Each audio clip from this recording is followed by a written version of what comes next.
প্রতিষ্ঠানটা সাময়িক বন্ধ রাখবো। উনি অফিসে যে 300 টাকার স্ট্যাম্পে অঙ্গীকার করবে এবং যে লিগ্যাল বিষয়গুলো আছে আমরা ওকে বুঝিয়ে দিব যে এটা উনি করবে না। তারপর আমরা সিদ্ধান্ত দিব যে ওনার ব্যবসা চলবে কিনা। যে মেড ইন ইন্ডিয়া পাকিস্তান ওই লোগোগুলো কি আছে আপনার কাছে ভিতরে? স্যার এখানে কাশ্মীর, কাশ্মীরে লাগিয়ে দেবে বলে কাশ্মীর থেকে এসেছে শাল এক নম্বর বলে বিক্রি করবে। এগুলো দিয়ে দিয়ে স্টিকার দিয়ে দিয়ে কম দামি কাপড় অনেক বেশি দামে বিক্রি করে, ভোক্তারা প্রতারিত হয় না? তাহলে আপনার কি উচিত না এগুলো বন্ধ করে দেওয়া? অন্য বিজনেস করেন। মেড ইন ইন্ডিয়া লেখা ইন্ডিয়ান বলে বিক্রি হচ্ছে অস্বাভাবিক দামে। প্রত্যেকটা মার্কেটে জিনিস পাওয়া যাচ্ছে। মালিক আপনি? সব মেড ইন ইন্ডিয়া। মালিকে? স্যার এই যে Sultan Panjabi made in India. বলেন। হ্যাঁ made in India. Made in পাকিস্তানও আছে তাহলে? সব আছে, কাশ্মীর যেহেতু আছে এটা তো জরিমানা হোক। এগুলো কত করে পয়সা? কত করে লাগে? 40 পয়সায়, একেবারে 40 পয়সায় মেড ইন ইন্ডিয়া। প্রত্যেকটা মার্কেট থেকে আপনাদের বাজারের নামে আপনাদের এই জায়গার নামে কমপ্লেইন আসছে। মেড ইন ইন্ডিয়া এই যে এখানেই রাখছে তো সুলতান। মেড ইন ইন্ডিয়া কোথায় তৈরি হচ্ছে বলেন তো? এগুলো তৈরি হচ্ছে কোথায়? কারখানা কোথায়? নিজেদের কারখানা আছে? ভেরি গুড, আপনার কারখানা বন্ধ করতে হবে। কারখানা কোথায় আপনার? সাইনবোর্ড, যাত্রাবাড়ি সাইনবোর্ড সৈরাকার দিকে, ওখান থেকে তৈরি করছে মেড ইন ইন্ডিয়া। এই মেড ইন ইন্ডিয়া এই ভাউচার এটা খুঁজতে খুঁজতে আপনাদের এখানে আসছি। একটু ঢুকান, ভিতরে ঢুকান। এইচএনএম এর কি স্টিকার? ওরে বাবা, ওনার যে নেম প্লেট আপনার নাম ছাপাই দিছে নাকি? নিয়ে যান ভিতরে সব। আপনারা যে কি করেন এটা আপনি ভাবতেছেন 40 পয়সা বিক্রি করে দিয়ে আমার দায়িত্ব শেষ, কিন্তু এটা যে মার্কেটে কি পরিবেশ তৈরি করছে এটা তো আপনারা কেউ ভাবেন না। আপনার কত খরচ হয় তৈরি করতে?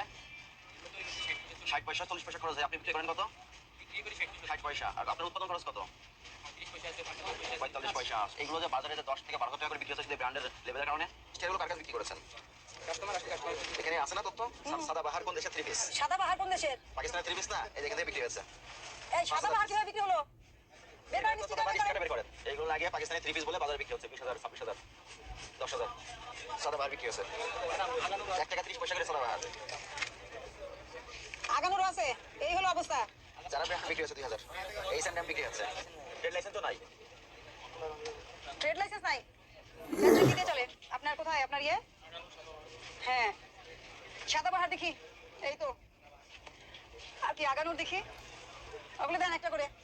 বাংলাদেশের মানুষের মধ্যে এত ক্রেজ মেয়েদের মধ্যে এগুলো পড়ার জন্য, কোথা থেকে যে পড়ে। Adidas, mango, next.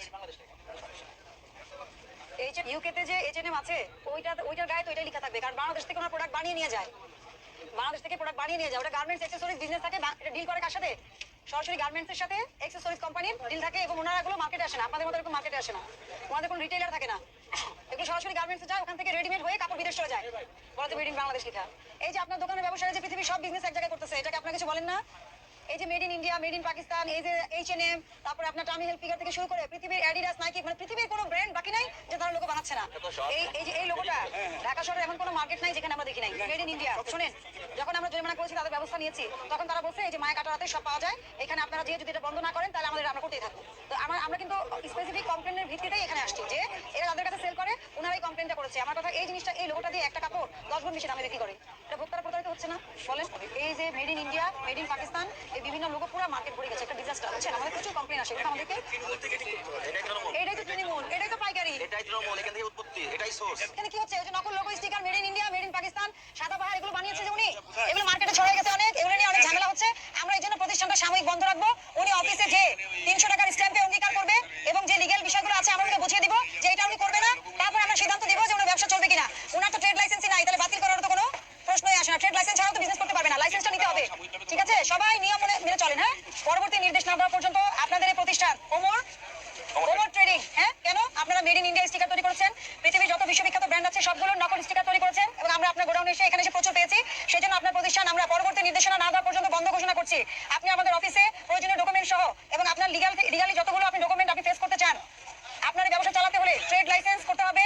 তারপর কি করতে হবে? এই সকল নকল পণ্য উৎপাদন বন্ধ করে দিতে হবে এবং আপনাকে 300 টাকার স্ট্যাম্পে মুচলেখা দিতে হবে। এই সকল কার্যক্রম করার পরে যদি আমরা মনে করি যে এই প্রতিষ্ঠান চালালে ভোক্তা অধিকার মানে অরক্ষিত হবে না, ভোক্তা অধিকার পূর্ণ হবে না, তাহলে আমরা এই প্রতিষ্ঠান করে দেবো। ঠিক আছে, আপনার প্রতিষ্ঠান সাময়িক বন্ধ করা হলো।